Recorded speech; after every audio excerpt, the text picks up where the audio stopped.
Suara apa ya? Suara cerita hati janda. OMS. Otak mesum. Jadi ingat istilah monkey mind. Yuk guys, sambil jalan menikmati suasana pagi di gunung ini, kita akan bahas lebih dalam mengenai monkey mind dan apa hubungannya terhadap kebahagiaan kita. Oh ya, saya tidak akan bahas mengenai gunung ini, but feel free to ask me about tiket masuk, durasi perjalanan, dan lain-lain. Komen di bawah ya. Damai banget suasana di sini. Udara sejuk, tenang, syahdu. Baik, kita mulai. Monkey mind adalah kondisi pikiran yang tidak stabil, gelisah, dan sulit untuk dikendalikan. Sebagai manusia, kita sering mencemaskan sesuatu yang belum tentu terjadi di masa depan, atau mengingat kepahitan di masa lalu. Kita juga sering menuntut orang lain untuk menghargai, mengerti, dan peduli terhadap diri kita.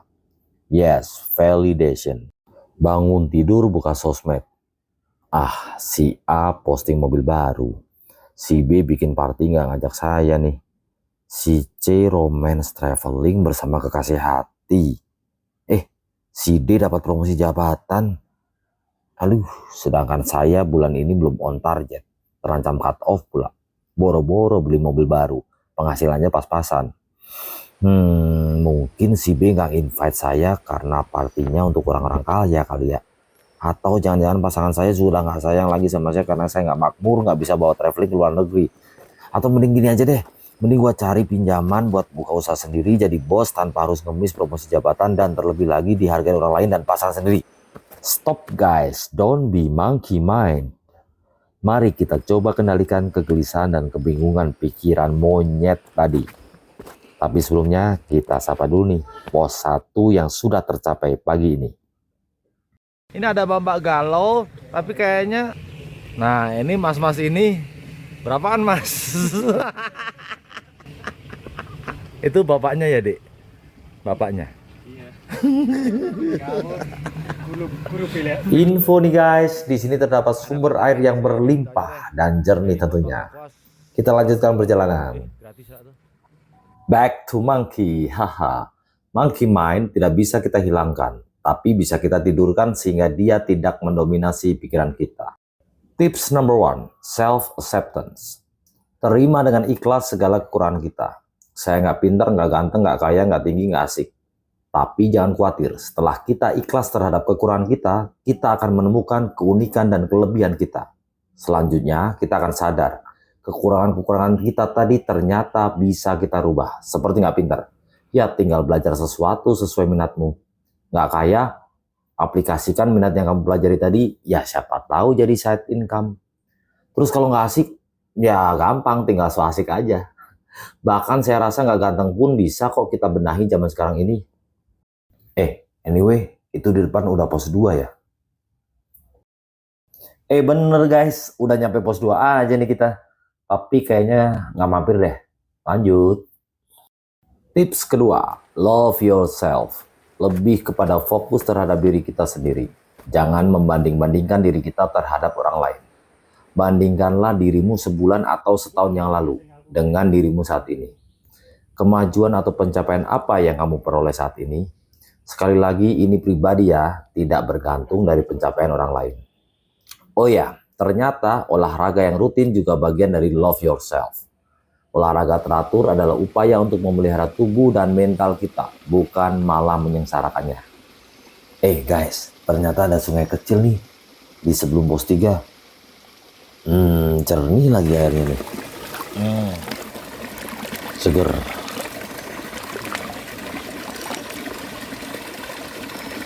Dan ini dia pos 3. Lanjut. Mindful living, hidup penuh kesadaran adalah tips ketiga.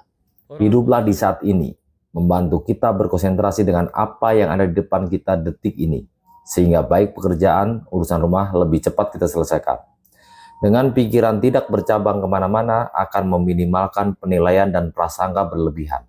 Sehingga hubungan pribadi dan hubungan sosialmu menjadi lebih berkualitas. Mindful living juga membuat kita lebih peka terhadap hal-hal baik dan indah yang sering terlewat di kehidupan sehari-hari kita. Seperti udara pagi yang segar, malam yang syahdu, atau senyuman dan sapaan ramah dari orang lain. Sehingga kita selalu bersyukur atas detik demi detik kehidupan yang dianugerahkan terhadap kita. Guys, lihat deh pohonnya. Itu miring kan ya? Bukan orangnya loh yang miring. Anyway, bagus loh hutan di sini. Terlihat masih alami, bukan seperti hutan di jalur gunung wisata. Coba deh kalau ada waktu, kalian mesti coba di sini. Seger banget. Love yourself. Ini masih banyak terdapat pohon tumbang. Pohon tumbang itu karena apa? Karena dia merana sendirian. Kalau kamu gimana? Ini adalah area terbuka sebelum pos 4. Bagus. Apalagi kalau cerah ya. Oke, kita lanjut ke pos 4 dan tentunya tips keempat juga. Tips yang terakhir adalah simple living. Problema kehidupan tidak bisa kita hindari. Tapi dengan berpikir simple, jauh lebih baik daripada mendramatisir masalah yang mengakibatkan kita terjebak dalam drama. Simple living berarti juga bijak memilah kegiatan-kegiatan yang memang penting dalam hidup kita. Jangan sampai terjebak di kegiatan yang nggak jelas dan nggak faedah. Dengan alasan kompensasi stres lah. Kenapa nggak kehidupannya aja yang kita benahi biar nggak ribet alias simple. Daripada kompensasi malah nambah biaya, waktu, dan tenaga. Dengan simple life, kita jauh berhemat. Karena kita sadar, bukan kuantitas tapi kualitas yang kita cari di hidup ini. Anyway lagi nih guys. Nyadar nggak sih kalian? Jalannya turun loh dari tadi. Mana banyak bonusnya lagi. Nggak tahu nih, menuju pos 4 jalannya enak banget. Tak tahu jangan-jangan jebakan nih. Habis ini nukik tajam, mampus. Itu dia di depan sana terdapat pos gambling. Ya, nah di pos 4 ini terdapat satu tenda yang. Jadi begini guys, sayanya yang bosan. Kalau tiap ke gunung, jelasin ini itu bla bla bla, pos 1, pos 2, pos 3. Jadi kali ini sok-sokan ngasih tips gitu. Itu karena bosen. Tapi anyway, nggak apa-apa. Kalau sekiranya kalian butuh informasi mengenai gunung ini, dengan senang hati saya akan menjelaskannya. Oke, lanjut nih. Hai. Baik guys, sambil jalan menuju pos 5, saya mau meyakinkan kalian bahwa kalian bisa menciptakan kebahagiaan dari dalam diri kalian sendiri. Jangan menggantungkan kebahagiaan kalian kepada orang lain. Kalau nggak ada si A, si B, atau si C, nggak bahagia, nggak seru, nggak enak. Gitu, jangan ya. Kalian bisa kok. Semangat. Waduh, geng apa lagi tuh ya? Bahaya nggak ya? Prasangka. Dihadang nih dengan rombongan anak-anak baik kan kalian? Iya. Oke, ternyata baik guys. Bikin di YouTube ya mas? Enggak, iseng-iseng. Bikin di YouTube. Bikin prewedding sih. Catatan. Ruben Suprayogi ya. Ruben. Juga di toko kipas-kipas. Iya. Jadi gini, sebenarnya itu aku bikin video untuk lihat dia ngos-ngosan. Itu aja. Itu kepuasanku. Kenapa hidupnya ditempel gitu mas? Biar kayak Valentino Rossi. Oh nggak cuma hidung, leher. Iya, tanyain mas. Oke. Iya. Kita benerin jadi. Emang kenapa sih jerawat apa? Enggak, ini biar lancar apa? Dia orang Rezekinya. Apa? Rezekinya lancar. Iya, Orang enggak jadi. NTP tahu. Amin, rezeki lancar. Lanjut pos 5. Yah, ketemu webbing. Cuma sekali sih. Tapi habis itu dapat view yang wow. Aduh kapal. Nongkrong dulu ah.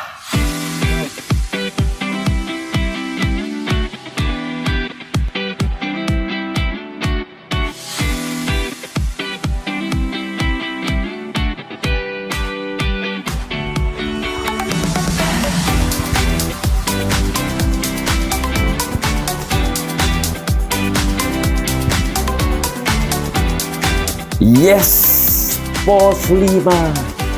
Setelah ini menuju puncak.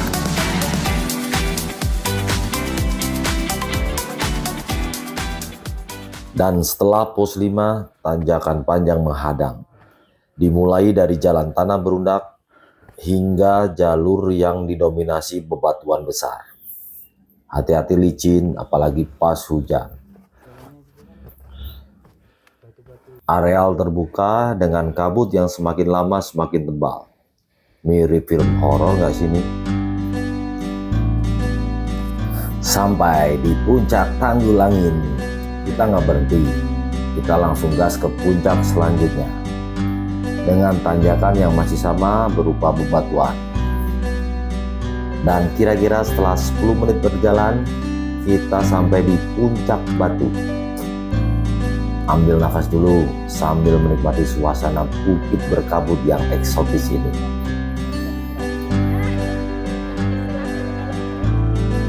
Lanjut. Walaupun kami sudah pernah mendaki Ungaran via Perantunan, tapi kali ini seperti mendaki gunung lain. Dengan jalur mawar yang benar-benar berbeda suasana dengan jalur Perantunan, hingga puncak-puncaknya yang juga beda.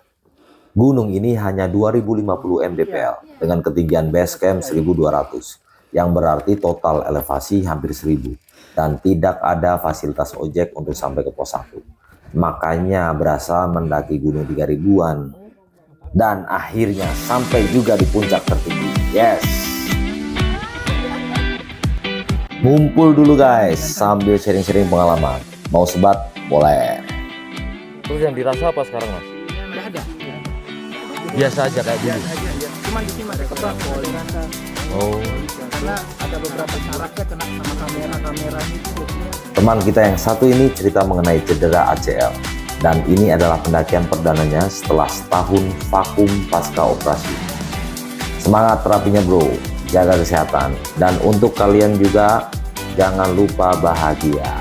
Ciao.